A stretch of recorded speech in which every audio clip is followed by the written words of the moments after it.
بے شک آپ کے رب کا عذاب ضرور واقع ہو کر رہے گا، اسے کوئی دفع کرنے والا نہیں ہے۔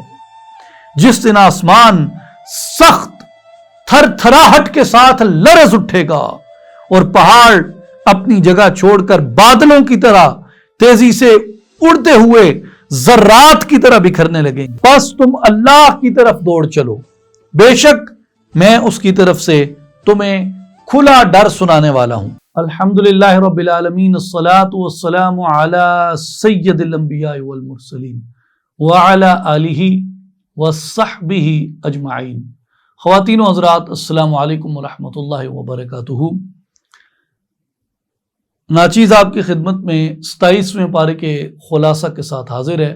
26ویں پارے کا خلاصے کا اختتام ہوا سورہ الذاریات کی آیات کے اوپر، اور اس پارے کا آغاز ہوتا ہے سورہ الذاریات کی بقیہ آیات سے، جو آیات نمبر 1 سے 30 تک بیان ہوئی 26ویں پارے میں، اور 31 سے 60 تک سورہ الذاریات کی آیات آئیں 27ویں پارے میں۔ اس میں آیت نمبر 31 سے آیت نمبر 37 میں حضرت لوط علیہ السلام کی مجرم قوم کی ہلاکت بیان ہوئی اور مسلمانوں کی نجات کا بیان ہوا۔ آیت نمبر 38 سے آیت نمبر 46 میں فرعون، عاد، سمود اور قوم نوح کی ہلاکت کا بیان ہوا۔ آیت نمبر 47 سے آیت نمبر 60 میں قدرت الہی، توحید کی دعوت کا بیان ہوا، رسولوں پر کفار کی الزام تراشی کا بیان ہوا، اور جن و انس کی تخلیق کا مقصد بیان ہوا، اور کفار کی عبرت ناک سزا کا بیان ہوا۔ اس کی کچھ آیات دیکھتے ہیں۔ آیت نمبر 31 ہے جہاں سے اس کا آغاز ہوتا ہے 27ویں پارے کا، قال فما خطبکم ایھا المرسلون۔ سیدنا ابراہیم علیہ السلام کی خدمت میں کچھ خوبرو ملائکہ حاضر ہوئے، اور ان کے چہروں پر رعب اور جلال چھلکتا تھا، نوجوان چہرے تھے۔ آپ نے فرمایا کہ یہ لوگ غریب الدیار اور اجنبی معلوم ہوتے ہیں۔ آپ چپکے سے اپنے گھر کے اندر تشریف لے گئے اور ان مہمانوں کے لیے ایک بہترین بھنا ہوا موٹا تازہ بچڑا آپ ان کے لیے لے کے آئے اور ان کے سامنے رکھ دیا۔ جب آپ نے دیکھا کہ مہمان نہیں کھا رہے تو دل ہی دل میں آپ جو ہے وہ پریشان ہوئے، اندیشہ فرمانے لگے۔ حضرت عبداللہ ابن عباس رضی اللہ عنہما آپ فرماتے ہیں کہ جب حضرت ابراہیم علیہ السلام نے دیکھا کہ وہ لوگ کھانے کی طرف ہاتھ نہیں بڑھا رہے تو آپ سمجھ گئے کہ یہ انسان نہیں ہیں بلکہ بشری لباس میں فرشتے اترے ہیں، اور ان کا لباس بشری میں آنا خطرے سے خالی نہیں ہے۔ فرشتوں نے آپ کو تسلی دیتے ہوئے کہا کہ ابراہیم علیہ السلام گھبرائیے نہیں، ہم اللہ تعالیٰ کے بھیجے ہوئے ہیں، اور انہوں نے آپ کو ایک علم والے بیٹے کی بشارت دی۔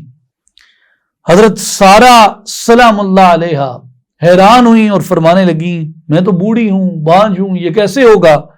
تو انہوں نے کہا قالوا کذالک قال ربک انہ هو الحکیم العلیم۔ فرشتوں نے کہا ایسا ہی ہوگا اے خاتون، تمہارے رب نے فرمایا ہے، بے شک وہ بڑی حکمت والا اور بڑے علم والا ہے۔ یہ بشارت تھی سیدنا اسحاق علیہ السلام کے بارے میں۔ اس کے بعد حضرت ابراہیم علیہ السلام نے ان سے پوچھا قال فما خطبکم ایھا المرسلون، اے بھیجے ہوئے فرشتوں، اس بشارت کے علاوہ تمہارا آنے کا اور کیا مقصد ہے؟ قالوا انا ارسلنا الی قوم مجرمین، انہوں نے کہا ہم مجرم قوم یعنی قوم لوط کی طرف بھیجے گئے ہیں۔ اللہ اکبر۔ لنرسل علیہم حجارۃ من طین، تاکہ ہم ان پر مٹی کے پتھریلے کنکر برسائیں، مصومۃ عند ربک للمسرفین، وہ پتھر جن پر حد سے گزر جانے والوں کے لیے آپ کے رب کی طرف سے نشان لگا دیا گیا ہے۔ اور اس کے بعد آگے بیان ہوتا ہے کہ جب عذاب آنے لگا تھا قوم لوط کے اوپر تو اس میں جو مومنین تھے ان مومنین کو اللہ تبارک و تعالیٰ نے حکمت کے ساتھ پہلے بستی سے نکال لیا تھا۔ فَأَخْرَجْنَا مَنْ كَانَ فِيهَا مِنَ الْمُؤْمِنِينَ، ہم نے ہر اس شخص کو قوم لوط کی بستی سے باہر نکال دیا جو اس میں اہل ایمان میں سے بستا تھا۔ اس کے بعد ایک بڑا خوبصورت فلسفہ قرآن مجید نے بیان کیا، فرمایا وَتَرَكْنَا فِيهَا آیَةً لِلَّذِينَ يَخَافُونَ الْعَذَابَ الْأَلِيمَ، اور ہم نے اس بستی میں لوگوں کے لیے عبرت کی ایک نشانی باقی چھوڑی جو دردناک عذاب سے ڈرتے ہیں۔ کن کے لیے عبرت کی نشانی چھوڑی؟ جو لوگ دردناک عذاب سے ڈرتے ہیں، ان کے لیے ہم نے ان آثار میں عبرت چھوڑی ہے۔ اس لیے یہ کہ جو ڈرنے والے ہیں وہ جب گزری ہوئی قوموں کو دیکھتے ہیں، ان پہ آنے والے عذاب اور اللہ کے عطاب کو دیکھتے ہیں تو ان کے دل سہم جاتے ہیں کہ ایسے اعمال میں نہ پڑو۔ اور آج وہ لوگ جو لوطی فعل کو بہت زیادہ ترویج دے رہے ہیں، اور بڑے بڑے انٹرنیشنل ادارے اور پاکستان کے اندر بھی جس کی بڑی ترویج کی جا رہی ہے، بہت سی نان پروفٹ آرگنائزیشنز اس کے اوپر کام کر رہی ہیں، اوپنلی کر رہی ہیں، اور بہت سے غیر ملکی بڑے نامور ادارے جو ہیں وہ اس کے اندر ملوث ہیں۔ تو یہ اس قوم کے اندر ایک ذہن سازی کی جا رہی ہے اس عمل کی۔ اور اگر ہم میں سے کوئی اللہ کے عذاب سے ڈرنے والا ہے، کوئی ایمان پہ قائم رہنے والا ہے، تو یہ بستی قرآن کہتا ہے کہ تمہارے عذاب کے ڈرانے کے لیے موجود ہے۔ فَفِرُّوا إِلَى اللَّهِ، آیت نمبر 50، فَفِرُّوا إِلَى اللَّهِ إِنِّي لَكُمْ مِنْهُ نَذِيرٌ مُبِينٌ، پس تم اللہ کی طرف دوڑ چلو، بے شک میں اس کی طرف سے تمہیں کھلا ڈر سنانے والا ہوں۔ قاضی ثناء اللہ پانی پتی رحمۃ اللہ علیہ تفسیر مظہری میں اس آیت کی تفسیر میں لکھتے ہیں فَفِرُّوا مِنْ كُلِّ شَيْءٍ، کہ ہر چیز کو چھوڑ دو اور ہر چیز کو چھوڑ کر بھاگو، إِلَى اللَّهِ بِالتَّوَجُّهِ، اللہ کی طرف متوجہ ہو کر، یعنی اللہ کی طرف متوجہ ہو کر باقی ہر ایک چیز سے کنارہ کش ہو جاؤ۔ وَالْمُحَبَّةِ وَالْإِسْتِغْرَاقِ، اسی سے محبت کرو اور اسی کی طرف توجہ میں مستغرق رہو۔ وَإِمْتِثَالِ الْأَوَامِرِ، اور اسی کے حکم مانو۔ وَكَسْبِ السَّعَادَاتِ، اور اسی سے سعادتوں کو حاصل کرو۔ اور فرماتے ہیں کہ وَتَسْعَدُوا مَصَاعِدَ الْقُرْبِ وَالْكَمَالِ، اس حد تک اس کی طرف بڑھتے چلے جاؤ، بڑھتے چلے جاؤ، اپنے مولا کی طرف بڑھتے چلے جاؤ کہ تم قرب اور کمال کے درجات کو حاصل کر لو۔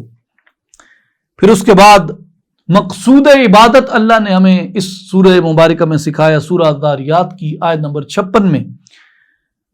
پھر اللہ تبارک و تعالیٰ نے ہمیں تخلیق کا مقصد بتایا کہ تمہارے پیدا کرنے کا، تمہیں اس دنیا میں بھیجنے اور اتارنے کا، تمہیں وجود عطا کرنے کا مدعا مقصد کیا تھا۔ آیت نمبر 56 سورہ ذاریات، وَمَا خَلَقْتُ الْجِنَّ وَالْإِنسَ إِلَّا لِيَعْبُدُونَ، اور میں نے جنات اور انسانوں کو صرف اس لیے پیدا کیا کہ وہ میری بندگی اختیار کریں۔ سراج الدین عمر بن عادل الحنبلی دمشقی رحمۃ اللہ علیہ، آپ متوسطین میں عظیم علماء میں شمار کی جاتے ہیں۔ آپ نے تفسیر اللباب فی علوم الکتاب میں اسی آیہ مبارکہ کے تحت لکھا ہے قال المفسرون ای لیعرفون فسم اللہ تعالی المعرفۃ بہ عبادۃ انتہا۔ وہ فرماتے ہیں کہ مفسرین نے لیعبدون کا معنی کیا ہے ای لیعرفون، یعنی میں نے تمہیں اپنی پہچان اور معرفت کے لیے پیدا فرمایا۔ پس اللہ تعالیٰ نے اپنی معرفت کا ایک نام عبادت بھی رکھا ہے۔ خاتمۃ المفسرین ابو الفضل مفتی بغداد السید محمود احمد آلوسی رحمۃ اللہ علیہ، آپ اپنی تفسیر روح المعانی میں فرماتے ہیں کہ اس میں نکتہ یہ ہے کہ ان المعتبر ہی المعرفۃ الحاصلۃ بعبادتہ تعالی لا ما يحصل بغیرہا۔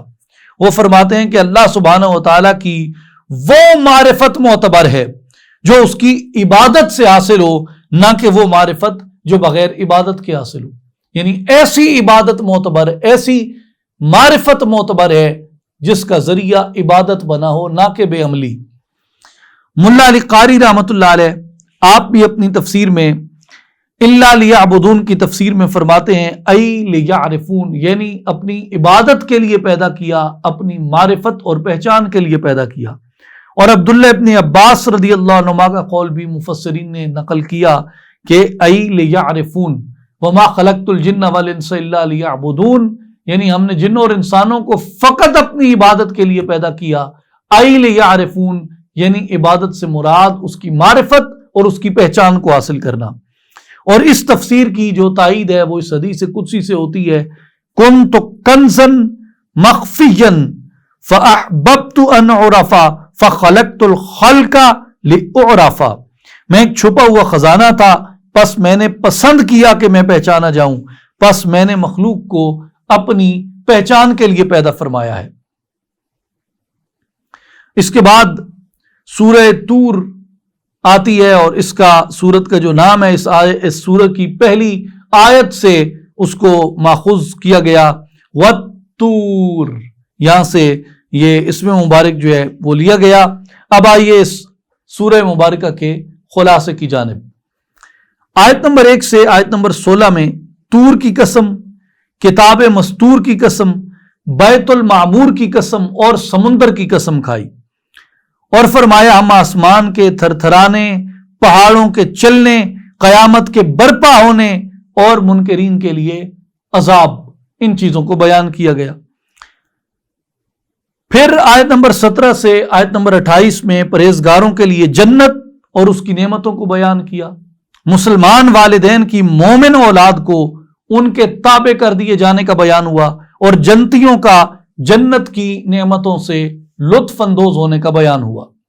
آیت نمبر 29 سے آیت نمبر 41 میں آپ صلی اللہ علیہ وآلہ وسلم سے کاہن اور مجنون ہونے کی نفی کی گئی، کفار کے فاسد نظریات اور ان کی الزام تراشیوں کی تردید آئی اس کے اندر۔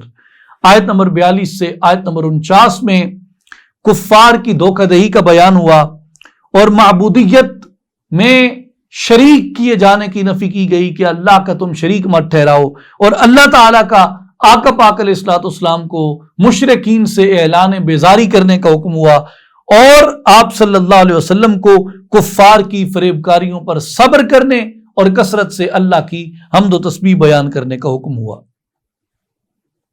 سورہ طور کی جو ابتدا ہے وہ 5 قسموں سے ہو رہی ہے، اور جب انسان پڑھتا ہے تو یوں لگتا ہے کہ جیسے یہ آیات، یہ الفاظ میرے سینے میں ترازو ہوتے ہیں، میرے سینے میں پیوست ہوتے ہیں۔ والطور وکتاب مستور فی رق منشور والبیت المعمور والسقف المرفوع والبحر المسجور۔ طور کی قسم، لکھی ہوئی کتاب کی قسم جو کھلے صحیفے میں ہے، اور فرشتوں سے آباد گھر یعنی آسمانی کعبہ کی قسم، اور اونچی چھت یعنی بلند آسمان یا عرش معلیٰ کی قسم، اور ابلتے ہوئے سمندر کی قسم۔ یہ کھا کر، یہ قسمیں اٹھا کر اللہ تبارک و تعالیٰ نے قیامت کی ہولناکیوں کو بیان کیا۔ ان عذاب ربک لواقع ما له من دافع یوم تمور السماء مورا وتسیر الجبال سیرا، بے شک آپ کے رب کا عذاب ضرور واقع ہو کر رہے گا، اسے کوئی دفع کرنے والا نہیں ہے۔ جس دن آسمان سخت تھر تھراہٹ کے ساتھ لرز اٹھے گا، اور پہاڑ اپنی جگہ چھوڑ کر بادلوں کی طرح تیزی سے اڑتے ہوئے ذرات کی طرح بکھرنے لگیں گے۔ قیامت کی ہولناکیوں کو بیان کرنے کے بعد میرے خالق اور مالک نے جھٹلانے والوں کو بیان کیا۔ فَوَيْلٌ يَوْمَئِذٍ لِّلْمُكَذِّبِينَ، سو اس دن جھٹلانے والوں کے لیے بڑی تباہی ہے۔ الَّذِينَ هُمْ فِي خَوْضٍ يَلْعَبُونَ، جو باطل یعنی بےہودگی میں پڑے غفلت کا کھیل کھیل رہے ہیں۔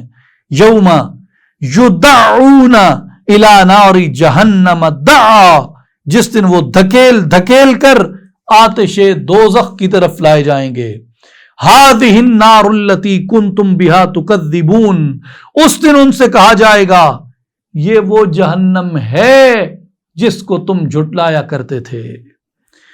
افسحر ھذا ام انتم لا تبصرون، سو کیا یہ جادو ہے یا تمہیں دکھائی نہیں دیتا. اصلوھا فاصبروا او لا تصبروا سواء علیکم انما تجزون ما کنتم تعملون. اس میں داخل ہو جاؤ، پھر صبر کرو یا صبر نہ کرو، یعنی یہ جو دوزخ ہے اس میں داخل ہو جاؤ، پھر اس پہ صبر کرو یا نہ کرو، تم پر برابر ہے.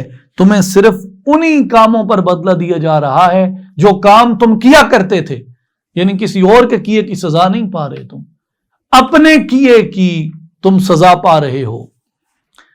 اور پھر اس کے بعد قسمیں اٹھائیں، قیامت کی ہولناکیوں کو بیان کیا، پھر مکذبین جھٹلانے والوں کی گرفت کو بیان کیا، پھر متقین کے سینوں کو بشارتوں سے معمور فرما دیا اور فرمایا ان المتقین فی جنات و نعیم، بے شک متقی لوگ بہشتوں اور نعمتوں میں ہوں گے.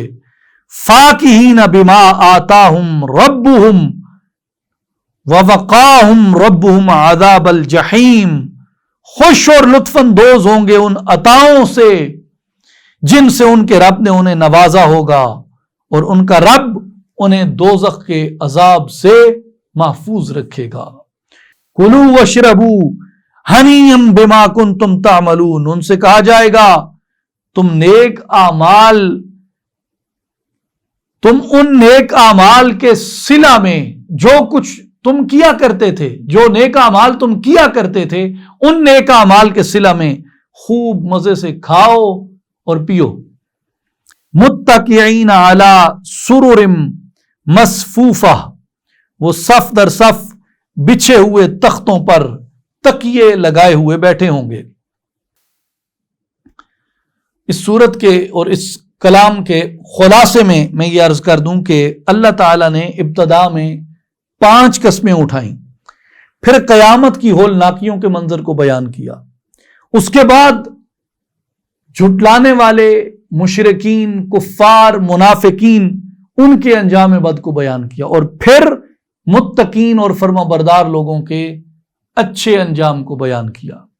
تو قرآن مجید کا یہ انتہائی ایک لطیف اسلوب ہے کہ انسان ہدایت لینے میں کسی قسم کا تردد نہ کرے، کہ وہ جھٹلانے والوں کا انجام بھی دیکھ لے اور ایمان لانے والوں کا انجام بھی دیکھ لے.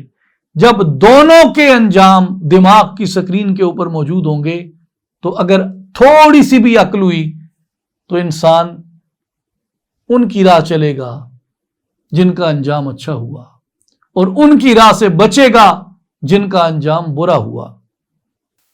اس کے بعد سورہ نجم آتی ہے. اس سورت کا نام اس سورت کی پہلی آیت سے اخذ کیا گیا، وَالنَّجْمِ إِذَا هَوَىٰ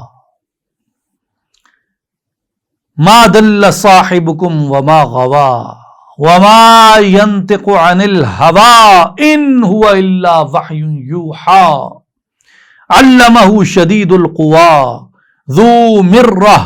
ذُو مِرَّةٍ فَاسْتَوَىٰ وَهُوَ بِالْأُفُقِ الْأَعْلَىٰ ثُمَّ دَنَا فَتَدَلَّىٰ فَكَانَ قَابَ قَوْسَيْنِ أَوْ أَدْنَىٰ فَأَوْحَىٰ إِلَىٰ عَبْدِهِ مَا أَوْحَىٰ مَا كَذَبَ الْفُؤَادُ مَا رَآىٰ أَفَتُمَارُونَهُ عَلَىٰ مَا يَرَىٰ وَلَقَدْ رَآهُ نَزْلَةً أُخْرَىٰ عِندَ سِدْرَةِ الْمُنتَهَىٰ عِندَهَا جَنَّةُ الْمَأْوَىٰ إِذْ يَغْشَى السِّدْرَةَ مَا يَغْشَىٰ مَا زَاغَ الْبَصَرُ وَمَا طَغَىٰ لَقَدْ رَآىٰ مِنْ آيَاتِ رَبِّهِ الْكُبْرَىٰ.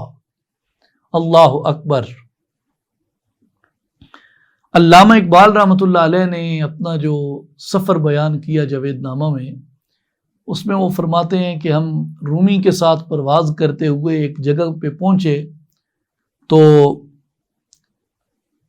آپ اس طرح وہ بیان فرماتے ہیں کہ ہم نے 2 لوگوں کو دو نفر دی دیم در اندر قیام، مقتدی تا تار و افغانی امام، قرأت آ پیر مرد سخت کوش، سورہ ون نجم آ دشت خاموش۔ اقبال فرماتے ہیں کہ جب ہم وہاں پہنچے سیر کرتے ہوئے افلاک کی، تو ہم نے ایک خاموش صحرا دیکھا۔ ایک مقتدی تھا، ایک امام تھا۔ جو مقتدی تھا وہ سعید حلیم پاشا تھا، اور جو امام تھا وہ جمال الدین افغانی تھا۔ اور کہتے ہیں قرأت آ پیر مرد سخت کوش، اس مجاہد بزرگ کی قرأت سورہ ون نجم آ دشت خاموش، اور سورہ ون نجم کی تلاوت اور وہ خاموش دشت ایک کمال کی کیفیت تھی۔ تو سورہ ون نجم جو ہے یہ اگر کسی اچھے قاری کی تلاوت میں سنی جائے تو یہ انسان کے دل کو قابو کر لیتی ہے، یوں پکڑ لیتی ہے، اتنی تاثیر ہے اس کے زور بیان کے اندر۔ آیات کے خلاصے کی جانب آئیے۔ آیت نمبر 1 سے آیت نمبر 18 میں بیان ہوا روشن ستارے کی قسم، اور آپ صلی اللہ علیہ وسلم کے گمراہ نہ ہونے، اور آپ صلی اللہ علیہ وسلم کا اپنی خواہش سے کلام نہ کرنے، اور آپ کے دہن اقدس سے نکلی ہوئی ہر ایک بات کے وحی الہی ہونے، اور قاب قوسین او ادنا کی قربت، سدرۃ المنتہا اور جنت الماوا کا تذکرہ، اور ما زاغ البصر وما طغى کی شان کا بیان ہوا۔ آیت نمبر 19 سے آیت نمبر 32 میں بتوں کی مذمت کی گئی اور اللہ تعالیٰ کی عظمت اور توحید کا بیان کیا گیا۔ کفر اور شرک کی نحوست کی مذمت کی گئی، اور نیک اور بد کے مختلف انجام بیان ہوئے۔ آیت نمبر 33 سے آیت نمبر 42 میں کفار کی مذمت کی گئی۔ حضرت موسیٰ علیہ السلام اور حضرت ابراہیم علیہ السلام کی شریعت کے چند مسائل کو بیان کیا گیا۔ آیت نمبر 43 سے آیت نمبر 55 میں اللہ تعالیٰ کی شان قدرت اور اس کی گرفت کے چند مظاہر بیان ہوئے۔ قوم عاد اور قوم سمود کی ہلاکت کا بیان ہوا۔ اللہ تعالیٰ کی نعمتوں میں شک نہ کرنے کا بیان ہوا۔ آیت نمبر 56 سے آیت نمبر 60 میں آپ صلی اللہ علیہ وسلم کا منذر ہونا یعنی ڈرانے والا ہونا بیان ہوا۔ قیامت کا نزدیک ہونا بیان ہوا۔ انسان کے غافل ہونے کا بیان ہوا، اور انسان کو کثرت عبادت اختیار کرنے کا حکم ہوا۔ اب آئیے کچھ آیات اور ان کا خلاصہ۔ پہلی آیت ہے وَالنَّجْمِ إِذَا هَوَىٰ، قسم ہے روشن ستارے کی جب وہ نیچے اترے۔ اور ون نجم جو ہے یہ اس سے مراد سریا بھی ہے، اس سے مراد آسمان کے ستارے بھی ہیں، اور اس سے مراد قرآن مجید بھی ہے، اور اس سے مراد میرے آقا و مولا سید الانبیاء محمد مصطفیٰ احمد مجتبیٰ صلی اللہ علیہ وآلہ وسلم بھی ہیں۔ علامہ قرطبی نے، محمد بن یوسف الاندلسی نے، علامہ اسماعیل حقی نے، سید محمود احمد آلوسی رحمۃ اللہ علیہ، اور ان تمام مفسرین کرام نے ان نجم کی تفسیر میں ایک روایت نقل فرمائی ہے، جس کو روایت کیا ہے اور جس کو بیان فرمایا ہے حضرت امام جعفر صادق رضی اللہ تعالیٰ عنہ۔ امام جعفر صادق بن امام محمد الباقر بن امام زین العابدین السجاد بن حسین بن علی رضی اللہ عنہم اجمعین، امام جعفر صادق رضی اللہ تعالیٰ عنہ نے آپ فرماتے ہیں کہ النجم سے مراد سیدی رسول اللہ صلی اللہ علیہ وسلم، والنجم اذا ہوا، قسم ہے روشن ستارے کی، یعنی مراد یہ کہ قسم ہے روشن ستارے یعنی محمد مصطفیٰ صلی اللہ علیہ وسلم کی، اذا ہوا کہ جب وہ چشم زدن میں شب معراج آسمان سے زمین پر تشریف لے کے آئے۔ اور یہ اس لیے مناسب ہے کہ اس کے بعد والی جو آیتیں ہیں ان میں اللہ تبارک و تعالیٰ کے قرب دنا فتدلا کا ذکر آیا اور اللہ تعالیٰ کو سر کی آنکھوں سے دیکھنے کا ذکر ہے، جس کا تعلق شب معراج سے ہے۔ اور اہل ذوق نے ایک بڑا لطیف نکتہ یہاں بیان کیا، اور وہ لطیف نکتہ یہ بیان کرتے ہیں کہ معراج پر تشریف لے جاتے وقت کی قسم نہیں اٹھائی گئی، بلکہ قسم اٹھائی جب حضور معراج سے واپس آئے کہ قسم اس روشن ستارے محمد کی جب وہ زمین پر اترے۔ تو وہ فرماتے ہیں اہل ذوق نے یہ کہا کہ حضور علیہ الصلوۃ والسلام کے واپس اترنے کی قسم اس لیے اٹھائی کہ یہ خاصہ مصطفیٰ بنا، کہ اللہ تبارک و تعالیٰ کے انوار کا اور اس کی تجلیات کا حضور علیہ الصلوۃ والسلام نے وہاں دیدار کیا، اور ان جلووں میں گم ہو کر بھی حضور علیہ الصلوۃ والسلام مخلوق خدا کی ہدایت کے لیے اور اس امت کی نجات کے لیے آپ اس زمین کے اوپر واپس تشریف لے کے آئے، وگرنہ جو ان جلووں میں گم ہو گیا وہ اس کے سوا کسی کو کچھ چاہتا ہی نہیں۔ اور یہ خاصہ مصطفیٰ ہے کہ ان جلووں کو دیکھ کر ان کا بلا حجاب مشاہدہ کر کے بھی ان تجلیات کا حضور علیہ الصلوۃ والسلام امت کی نجات کے لیے زمین پہ تشریف لے کے آئے۔ اس لیے فرمایا وَالنَّجْمِ إِذَا هَوَىٰ، قسم ہے روشن ستارے محمد کی جب وہ اترے، یعنی شب معراج حضور جب زمین پہ واپس تشریف لے کے آئے۔ وَمَا يَنْطِقُ عَنِ الْهَوَىٰ إِنْ هُوَ إِلَّا وَحْيٌ يُوحَىٰ، وہ اپنی خواہش سے کلام نہیں کرتے، ان کا جو بھی نطق ہے، جو بھی ان کی لسان شریف کی، ان کی زبان مبارکہ کی، ان کے دہن اقدس کے اندر جو جنبش ہے وہ اپنی مرضی سے نہیں ہوتی۔ ان ہوا الا وحی یوحا، ان کا ارشاد سراسر وحی ہوتا ہے جو ان کو دیا جاتا ہے۔ اور بہت طویل بحث ہے اس آیت مبارکہ کے اوپر۔ 3 باتیں یاد رکھ لیں۔ پہلی بات یہ کہ حجیت حدیث کے اوپر یہ آیت سب سے بڑی دلیل ہے، حدیث پاک کے حجت ہونے پہ۔ اور جو لوگ انکار کرتے ہیں حدیث کا، یہ آیت مبارکہ ان لوگوں کا رد کرتی ہے، کیونکہ یہ آیت بتاتی ہے کہ حدیث مصطفیٰ بھی وہی ہے، کیونکہ دہن مصطفیٰ سے ادا ہوئی، اور دہن مصطفیٰ جو ہے اس کی ہر بات وہی خدا ہے۔ اور دوسری بات، یہ حدیث کی مشروعیت کو بیان کرتی ہے، حجت ہونے کے ساتھ ساتھ حدیث جو ہے وہ شریعت ہے، مشروعیت حدیث کو بیان کرتی ہے۔ اور اس کے بعد اسلامی قانون کا جو ماخذ ہے وہ حدیث پاک ہے، اور جو اس کا انکار کرتا ہے کہ قانون اسلامی کا ماخذ حدیث نہیں بن سکتی، یہ آیت مبارکہ اس کا بھی رد کرتی ہے۔ وَمَا يَنْطِقُ عَنِ الْهَوَىٰ إِنْ هُوَ إِلَّا وَحْيٌ يُوحَىٰ۔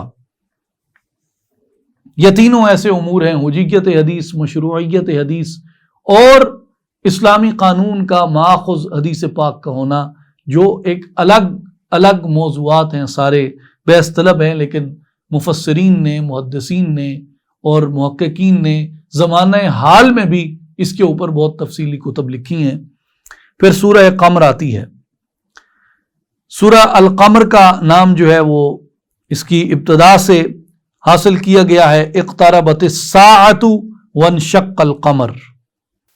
اب آئیے سورہ القمر کی آیات کے خلاصے کی جانب۔ آیت نمبر 1 سے آیت نمبر 8 میں قیامت کے قریب ہونے کا بیان ہے، اور چاند کے 2 ٹکڑے ہونے کا بیان ہے، اور معجزہ شق قمر کے انکار پر کفار مکہ کی مذمت کا بیان ہے۔ آیت نمبر 9 سے آیت نمبر 17 میں قوموں کی جو انبیاء کو جھٹلانے کی روش تھی اور جو ان کی نافرمانی کرنے کی روش تھی، ان قوموں پر ہلاکت کا بیان ہے۔ قوم نوح کی ہلاکت کا عبرتناک بیان ہے، قرآن کے نصیحت ہونے کا بیان ہے۔ آیت نمبر 18 سے آیت نمبر 22 میں قوم عاد کا اپنے انبیاء کو جھٹلانا اور پھر ہلاکت میں مبتلا ہونا، قوم سمود کے جھٹلانے کا بیان ہوا، اور ناقۃ اللہ اور اس کی کونچیں کاٹنے کا ذکر ہوا، اور قوم سمود کی ہلاکت کا ذکر ہوا، آیت نمبر 23 سے 32 میں۔ آیت نمبر 33 سے آیت نمبر 49 میں قوم لوط کا جھٹلانا اور ان کی ہلاکت، فرعونیوں کا جھٹلانا اور ان پر عذاب، کفار مکہ کی مذمت بیان کی گئی۔ آیت نمبر 50 سے آیت نمبر 55 میں امر کن سے تخلیق کرنا، پہلی قوموں کی ہلاکت کا کتابوں میں تذکرہ ہونا اور متقین کا اللہ کے پاس جنت میں رہنے کا بیان آیا۔ اب آئیے سورہ القمر کی کچھ آیات کی تلاوت کی جانب۔ اقتربت الساعۃ وانشق القمر، قیامت قریب آ پہنچی اور چاند دو ٹکڑے ہو گیا۔ وَإِن يَرَوْا آیَةً يُعْرِضُوا وَيَقُولُوا سِحْرٌ مُسْتَمِرٌ، اگر وہ کفار کوئی نشانی یعنی معجزہ دیکھتے ہیں تو منہ پھیر لیتے ہیں اور کہتے ہیں کہ یہ تو ہمیشہ سے چلا آنے والا طاقتور جادو ہے۔ اور یہ وہ معجزہ ہے جس کو معجزہ شق القمر کہتے ہیں، جو حضور علیہ الصلوۃ والسلام کو اللہ تبارک و تعالی نے معجزہ عطا فرمایا اور میرے پاک نبی صلی اللہ علیہ وآلہ وسلم کی انگلی کے اشارے سے چاند دو ٹکڑے ہو گیا۔ حضرت امام مسلم رحمۃ اللہ علیہ نے صحیح مسلم میں حضرت عبداللہ ابن مسعود رضی اللہ تعالیٰ عنہ سے بیان فرمایا کہ ہم رسول اللہ صلی اللہ علیہ وآلہ وسلم کے ساتھ مینا میں بیٹھے ہوئے تھے، اس وقت چاند پھٹ کر دو ٹکڑے ہوا، ایک ٹکڑا پہاڑ کے پیچھے چلا گیا اور دوسرا دوسری طرف۔ رسول اللہ صلی اللہ علیہ وآلہ وسلم نے فرمایا اپنے صحابہ سے اس پر گواہ ہو جاؤ۔ اور حضرت عبداللہ ابن عمر رضی اللہ عنہ سے روایت ہے کہ عہد رسالت مآب صلی اللہ علیہ وآلہ وسلم میں چاند دو ٹکڑے ہوا تو آقا پاک علیہ الصلوۃ والسلام نے فرمایا اس معجزے پر گواہ رہنا۔ امام ترمذی نے اس کو روایت کیا۔ اس کے بعد وہ صورت آتی ہے جس کے بارے میں امام بیہقی رحمۃ اللہ علیہ نے شعب الایمان میں امیر المؤمنین سیدنا علی ابن ابی طالب رضی اللہ تعالی عنہ کا بیان یہ لکھا ہے کہ حضور علیہ الصلوۃ والسلام نے فرمایا کہ سورہ الرحمن قرآن کی دلہن ہے۔ سورہ الرحمن کا جو نام ہے یہ اس کے پہلے لفظ سے اخذ کیا گیا الرحمن سے۔ اور آئیے اس سورہ مبارکہ کے مختصر خلاصے کی جانب اس کی آیات کے۔ آیت نمبر 1 سے آیت نمبر 13 میں اللہ تعالیٰ کا آقا کریم صلی اللہ علیہ وسلم کو قرآن سکھانا، انسان کی تخلیق اور اس کو بیان سکھایا جانا، چاند، سورج، نباتات، زمین، آسمان اور میزان عدل کے فوائد بیان کیے جانا، انسان اور جن کی تخلیق کا بیان، مشرقین اور مغربین کا رب وہی سچا رب ہونے کا بیان، سمندروں اور دریاؤں کے فوائد اور سمندروں میں بلند و بالا کشتیوں کا بیان ہے۔ آیت نمبر 26 سے آیت نمبر 36 میں تمام مخلوق کا فنا اور محتاج ہونا اور اللہ کا باقی رہنا، عبرت آموز خطاب الہی اور جن و انس کی بے بسی کا بیان آیا۔ آیت نمبر 37 سے آیت نمبر 45 میں قیامت کی ہولناکیوں کا بیان آیا اور گناہگاروں کی مختلف ذلتوں کو بیان کیا گیا۔ آیت نمبر 46 سے آیت نمبر 75 میں اللہ تعالیٰ سے ڈرنے والوں کے لیے 2 جنتیں بیان ہوئیں اور جنتیوں کا ان نعمتوں سے لطف اندوز ہونے کا بیان ہوا اور اللہ کے نام کا بہت برکت والا ہونے کا بیان ہوا۔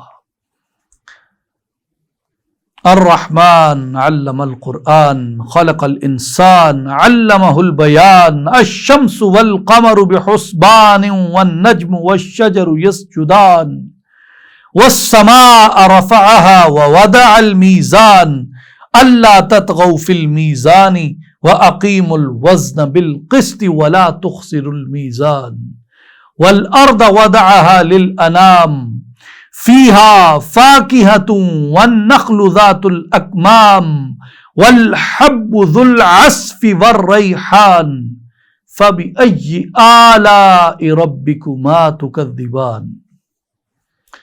سورہ رحمان اس دور کے اندر بھی، ماڈرن دور میں بھی، کینسر کی تھراپی کے لیے استعمال ہوتی ہے اور سائیکیٹرسٹس جو ہیں وہ اس کو تھراپی کے لیے استعمال کرتے ہیں، اور ڈپریشن سے نجات کے لیے سورہ رحمان کی تلاوت سننا سب سے مجرب عمل ہے۔ جیسے انسان کو مختلف اوقات میں ڈپریشن ہو جاتا ہے تو سورہ رحمان کو سنیں، اور نہ صرف قرآن جاننے والے یا پڑھنے والے بلکہ دیگر لوگ بھی جب سورہ رحمان سنتے ہیں تو وہ جسے کہتے ہیں نا کہ کلیجہ منہ میں آنا، شدت اتنی اس کی ہوتی ہے، تاثیر اتنی ہوتی ہے کہ کلیجہ منہ میں آتا ہے کلام الہی کی تاثیر سے۔ اب پہلے 4 کلمات ہیں، الرحمن علم القرآن خلق الانسان علمہ البیان۔ وہی رحمان ہے جس نے قرآن سکھایا، اسی نے انسان کو پیدا فرمایا، اسی نے اسے یعنی نبی برحق صلی اللہ علیہ وآلہ وسلم کو بیان سکھایا۔ اب یہاں پہ ایک چیز یاد رکھنے کی ہے کہ مفسرین کرام نے یہاں یہ ارشاد فرمایا ہے کہ اس بیان سے مراد بھی محمد مصطفیٰ احمد مجتبیٰ صلی اللہ علیہ وآلہ وسلم کی ذات گرامی ہے۔ وہ کیسے؟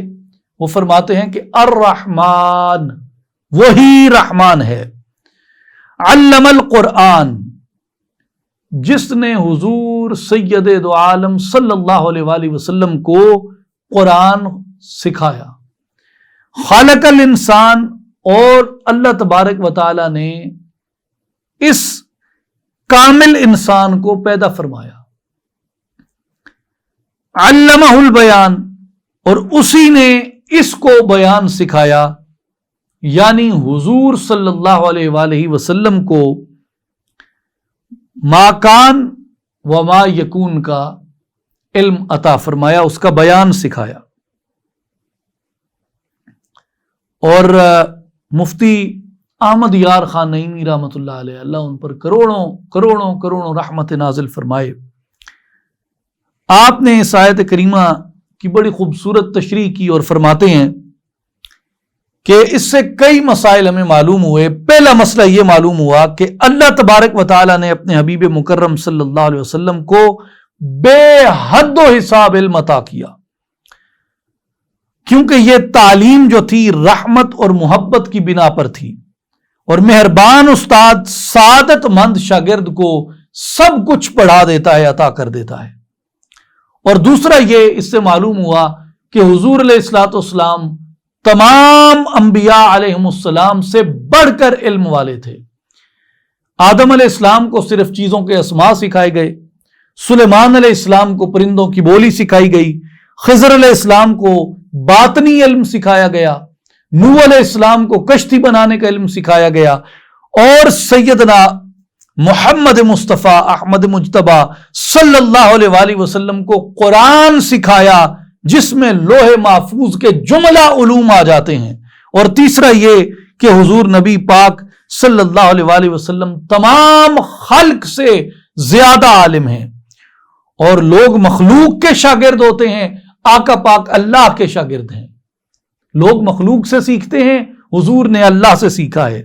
اور جب پڑھانے والا رب ہو، پڑھانے والا رب ہو، پڑھنے والا محمد عربی ہو، اور پڑھائی جانے والی کتاب قرآن ہو، تو اس سے بڑھ کے عالم کون ہوگا؟ اس لیے حضور علیہ الصلوۃ والسلام کل کائنات میں اللہ کے بعد سب سے اشرف و اعلیٰ علم رکھتے ہیں۔ اور چوتھا، علامہ نعیمی رحمۃ اللہ علیہ نے یہ فرمایا کہ اس سے یہ بھی معلوم ہوا کہ حضور علیہ الصلوۃ والسلام براہ راست اللہ کے شاگرد ہیں، آپ جبریل امین کے شاگرد نہیں ہیں۔ یعنی اس کا مطلب یہ ہے کہ ہم نے اپنے محبوب کو الفاظ قرآن، معانی قرآن، احکام قرآن، اسرار قرآن، رموز قرآن خود سکھا دیے۔ کب سکھائے؟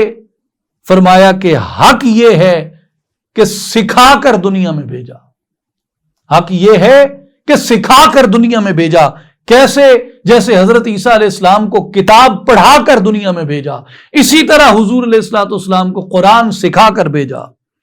اس سے معلوم ہوا کہ حضور علیہ الصلوۃ والسلام کا علم جو ہے وہ بلا واسطہ مخلوق ہے اور اللہ کا عطیہ ہے، لہذا اس کی پیمائش کا اندازہ ہی نہیں کیا جا سکتا کہ حضور علیہ الصلوۃ والسلام کا علم کتنا ہے، اس کا کوئی اندازہ نہیں کیا جا سکتا۔ اس کے بعد سورہ الواقعہ ہے۔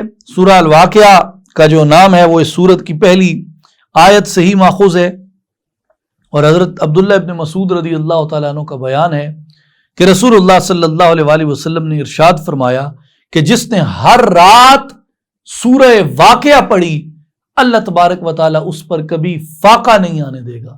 گویا غربت کا جو مٹانے کا وظیفہ ہے اور رزق حلال میں وسعت کا، کشادگی کا، برکت اور بے بہا برکت کا جو وظیفہ ہے وہ سورہ الواقعہ کی ہر رات تلاوت کرنا ہے۔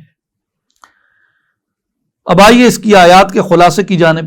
آیت نمبر 1 سے آیت نمبر 12 میں قیامت کے وقوع اور اس کی ہولناکیوں کو بیان کیا، اور انسان کا 3 گروہوں اصحاب المیمنہ، اصحاب المشأمہ اور السابقون میں تقسیم ہونا بیان کیا گیا، اور مقربین کا جنت نعیم میں داخل کیے جانے کا بیان ہوا۔ آیت نمبر 13 سے آیت نمبر 25 میں سبقت لے جانے والوں کا تعارف ہوا، ان کے لیے جنت میں مختلف انعامات کا ذکر ہوا اور ان کا اس سے لطف اندوز ہونے کا بیان ہوا۔ آیت نمبر 26 سے آیت نمبر 40 میں اصحاب یمین کی شان اور ان کے انعامات کا بیان ہوا اور ان کا ان انعامات سے لطف اندوز ہونے کا بیان ہوا۔ آیت نمبر 41 سے آیت نمبر 56 میں توحید اور قیامت کے انکار کی وجہ سے اصحاب شمال کی مذمت کی گئی، اور دنیا میں اصحاب شمال کا نعمتوں والا ہونا بیان کیا گیا اور ان کا گناہوں پر اصرار کرنا بیان کیا گیا، مگر قیامت میں ان کے لیے دردناک عذاب اور سزاؤں کا بیان ہوا۔ آیت نمبر 57 سے آیت نمبر 74 میں انسان، کھیتی، بارش، آگ کی تخلیق کے ذریعے تصدیق حق کی دعوت دی گئی۔ دنیا کی آگ کو جہنم کی آگ کے لیے یادگار بنا دیا گیا، اس کا بیان ہوا، اور آپ صلی اللہ علیہ وآلہ وسلم کو اللہ کے نام کی تسبیح بیان کرنے کا حکم ہوا۔ آیت نمبر 75 سے آیت نمبر 82 میں ستاروں کے غروب ہونے کی جگہ کی قسم اٹھائی اور قرآن مجید کی عظمت اور فضیلت کو بیان کیا۔ آیت نمبر 83 سے آیت نمبر 96 میں جان کنی کے وقت، جب جان نکلتی ہے، جب روح جسم سے آزاد ہوتی ہے، اس وقت کفار کی بے بسی کا بیان کیا، انہیں روح واپس کرنے کا چیلنج کیا گیا، اور مقربین کے لیے جنت، اصحاب یمین کے لیے سلامتی اور گمراہوں کے لیے آگ اور کھولتے پانی سے مہمان نوازی کرنے کا بیان ہوا۔ اور اس میں یہ بیان ہوا کہ قیامت کا واقع ہونا برحق ہے۔ اذا وقعت الواقعہ، جب واقع ہونے والی قیامت واقع ہو جائے گی، لیس لوقعتھا کاذبہ، اس کے واقع ہونے میں کوئی جھوٹ نہیں ہے۔ خافضۃ رافعہ، وہ قیامت کسی کو نیچا کر دینے والی اور کسی کو اونچا کر دینے والی ہے۔ اس کے بعد آئیے سورہ الحدید میں، اس کا نام سورہ الحدید جو ہے وہ آیت نمبر 25 سے اخذ کیا گیا، وَأَنزَلْنَا الْحَدِيدَ فِيهِ بَأْسٌ شَدِيدٌ، اس لیے اس کا نام الحدید رکھا گیا۔ اب آئیے اس کی آیات کے خلاصے کی جانب۔ آیت نمبر 1 سے 6 جو ہیں، اللہ تعالیٰ کے لیے تسبیح اور ملکیت کا خاص ہونا، اللہ تعالیٰ کے علم و قدرت کا بیان ہونا، اللہ تعالیٰ کا اول و آخر اور ظاہر و باطن ہونا بیان ہوا، اللہ تعالیٰ کی معیت اور اس کے رات دن کو ظاہر کرنا بیان ہوا، اور اس کے علیم ہونے کا بیان ہوا۔ آیت نمبر 7 سے آیت نمبر 11 میں کفار مکہ کو ایمان لانے اور اللہ کی راہ میں خرچ کرنے کی ترغیب دی گئی، اور انفاق فی سبیل اللہ کرنے والوں پر جنت اور اجر عظیم کا وعدہ کیا گیا، اور قرض حسنہ کا انعام بیان ہوا۔ آیت نمبر 12 سے آیت نمبر 15 میں مومنین کے لیے نور جنت اور کامیابی کا بیان ہوا، اور منافقوں کی محرومی اور ان کے لیے برے ٹھکانے کا بیان ہوا۔ آیت نمبر 16 سے آیت نمبر 19 میں کاہل مسلمانوں کے لیے انتباہ ہے، اور صدقہ دینے والوں اور مومنین کے لیے انعام ہے، اور کفار کی سزا کا بیان ہے۔ آیت نمبر 20 سے آیت نمبر 24 میں دنیا کے حقیر کاموں کا تذکرہ ہے، مغفرت اور جنت کی ترغیب کا بیان ہے، اور قضاء اور قدر کی حکمتیں بیان ہوئی۔ آیت نمبر 25 میں رسولوں کو کتاب اور میزان کے ساتھ مبعوث کرنے کا بیان ہوا، اور لوہے کی تنزیل اور اس کے فوائد بیان ہوئے۔ آیت نمبر 26 سے آیت نمبر 29 میں حضرت نوح علیہ السلام، حضرت ابراہیم علیہ السلام اور ان کی اولاد کا تذکرہ کیا گیا، حضرت عیسیٰ علیہ السلام اور ان کے متبعین کا تذکرہ کیا گیا، اور اہل کتاب کو دعوت اسلام قبول کرنے پر خوشخبری کا بیان آیا۔ اب آئیے سورہ الحدید سے کچھ آیات کی تلاوت کرتے ہیں۔ جہاں سے سورہ الحدید کا آغاز ہوتا ہے، یہ بڑی یاد رکھنے کی بات ہے کہ ویسے تو پورا قرآن اللہ کی حمد اور ثنا اور تسبیح، اس کی عظمت، اس کی بڑائی کا چرچا کرتا ہے، لیکن بطور خاص وہ آیات جس میں ترتیب کے ساتھ، تفصیل کے ساتھ اللہ تبارک و تعالیٰ کی صفات کا تعارف کروایا گیا ہے اور اس کی ذات کا تعارف کروایا گیا ہے مومنین کو، وہ قرآن مجید میں 4 مقامات علماء نے بیان کیے۔ پہلا مقام جہاں بہت ترتیب کے ساتھ تواتر سے اس کی صفات کا بیان ہوا، وہ آیت الکرسی ہے۔ کون سا مقام؟ آیت الکرسی۔ دوسرے مقام جہاں اس کی صفات کا تعارف کروایا گیا، وہ سورہ الحدید کی ابتدائی 6 آیات ہیں۔ اور تیسرا مقام جہاں اس کی صفات کا تعارف کروایا گیا، وہ سورہ الحشر کی آخری آیات ہیں۔ واللہ الذی لا الہ الا هو عالم الغیب والسماء، یہاں سے اس کا مکمل تعارف کروایا گیا۔ اور چوتھا مقام سورہ اخلاص ہے، قل هو اللہ احد اللہ الصمد، یہاں پہ۔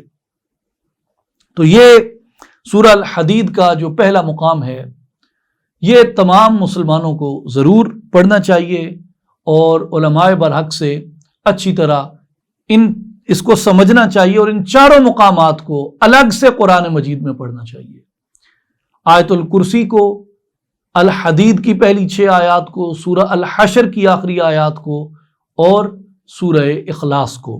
اور یہ جو سورہ الحدید کی ابتدائی آیات ہیں، یہ بعض بزرگوں کا تہجد اور فجر کے درمیانی وقفہ میں ان کے وظیفے کے طور پر بھی یہ آیات شامل رہی ہیں۔ سبح للہ ما فی السماوات والارض وہو العزیز الحکیم، اللہ کی پاکی بولتا ہے جو کچھ آسمانوں اور زمین میں ہے، اور وہی عزت اور حکمت والا ہے۔ لہو ملک السماوات والارض یحیی و یمیت وہو علی کل شیء قدیر، اسی کے لیے آسمانوں اور زمین کی سلطنت، جلاتا ہے اور مارتا ہے، اور وہ سب کچھ کر سکتا ہے۔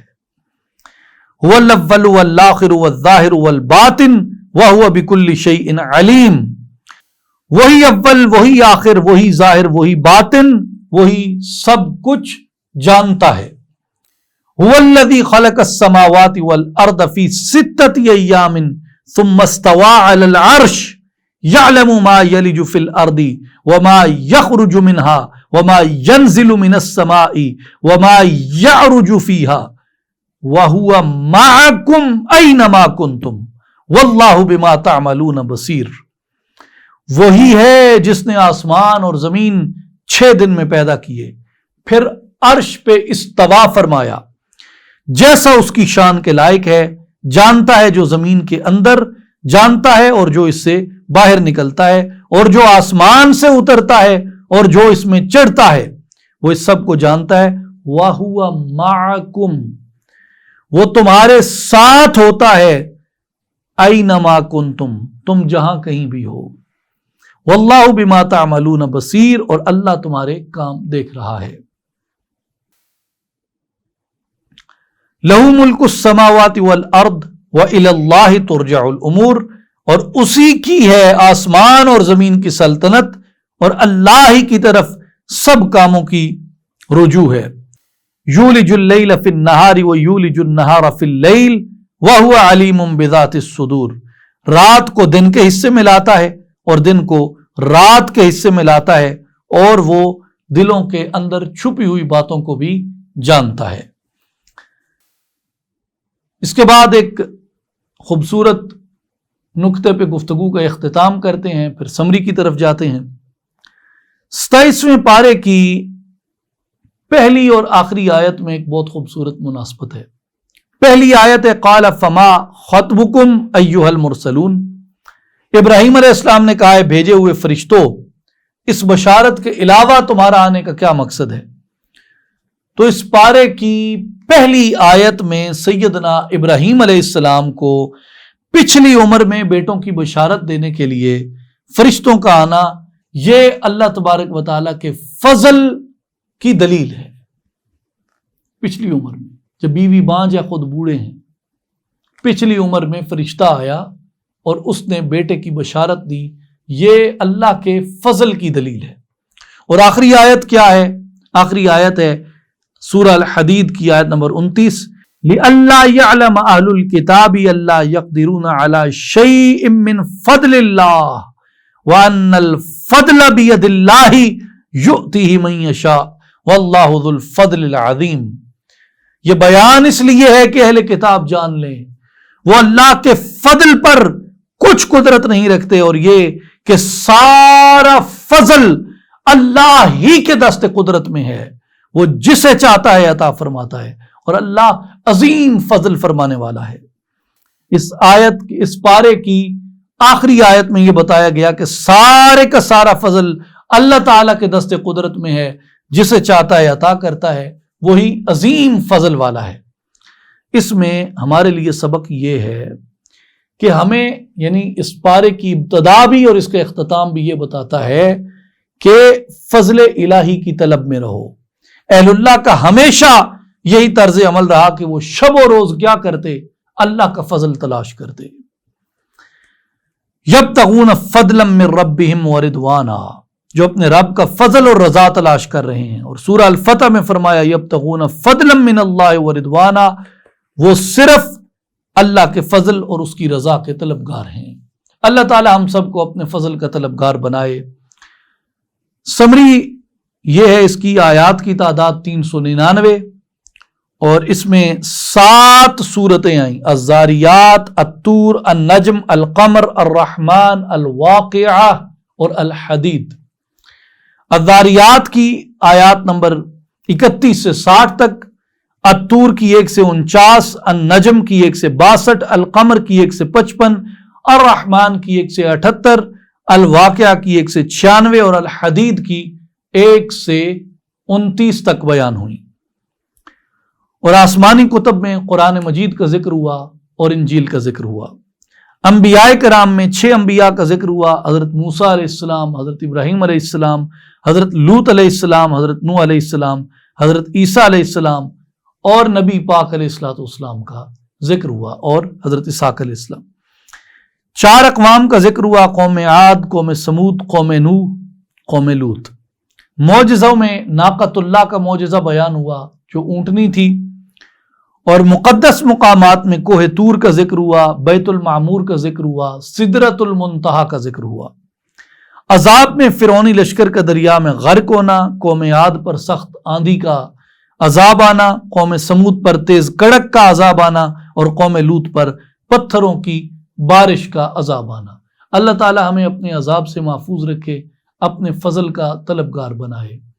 اللہ تعالی ہمارے ظاہر اور باطن کو نور قرآن سے منور فرمائے۔ وآخر دعوانا ان الحمد للہ رب العالمین۔